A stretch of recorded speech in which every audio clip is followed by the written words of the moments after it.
Pemirsa, selama ini kredit pemilikan rumah KPR dinilai belum berpihak kepada masyarakat yang tidak memiliki penghasilan tetap, khususnya anak muda. Padahal pangsa pasar anak muda sangat tinggi sehingga perbankan perlu memikirkan formula baru untuk lebih mudah memberikan kredit kaum generasi muda.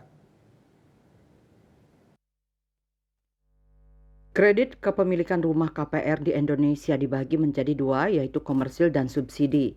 Namun pada umumnya, bank di Indonesia lebih memilih membeli KPR bagi masyarakat yang bekerja sebagai pegawai tetap. Hal ini yang membuat proses KPR bagi masyarakat pekerja tetap lebih mudah dan cepat. Berbeda dengan masyarakat berpenghasilan tidak tetap yang didominasi oleh anak muda, di mana perbankan cenderung berhati-hati untuk mengeluarkan KPR. Hal ini yang menyebabkan generasi muda lebih sulit untuk memiliki hunian rumah karena pihak perbankan belum menemukan formula utuh untuk melayani masyarakat berpenghasilan tidak tetap. Menurut Ketua DPD Ray Bali IGD Suardite, pangsa pasar generasi muda untuk memiliki hunian rumah cukup tinggi. Untuk itu pihaknya berharap dengan kemajuan teknologi seperti sekarang, perbankan dapat membuat reformasi khusus pembiayaan KPR ke masyarakat yang tidak berpenghasilan tetap seperti anak muda.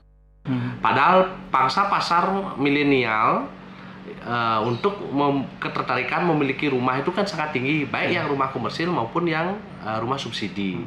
Mungkin untuk kedepannya dengan sistem kemajuan teknologi sekarang dan di era yang serba digital dan online ini, saya harap sih Bang ada sejenis reformasi khusus lah, khusus pembiayaan KPR ke masyarakat dalam hal ini baik yang non peak income untuk secara umum, baik pedagang dan yang lain-lain, dan khusus untuk anak-anak muda yang dimana notabene seperti saya bilang tadi bergerak di banyak sektor ekonomi kreatif, dalam hal ini marketplace dan yang lain-lainnya.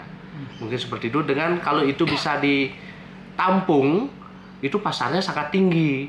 Karena seperti yang kita ketahui kan kebutuhan rumah itu didominasi memang di kaum-kaum umuran mungkin 25 ke atas sampai maksimal 40 tahun, dan itu durasi kreditnya bisa tenornya lebih lama. Ditambahkan situasi ini turut menjadi hambatan bagi pengusaha properti untuk memaksimalkan pangsa pasar anak muda. Penilaian SOP perbankan cukup rumit untuk memberikan pembiayaan KPR bagi kalangan anak muda. Andika, Bali TV.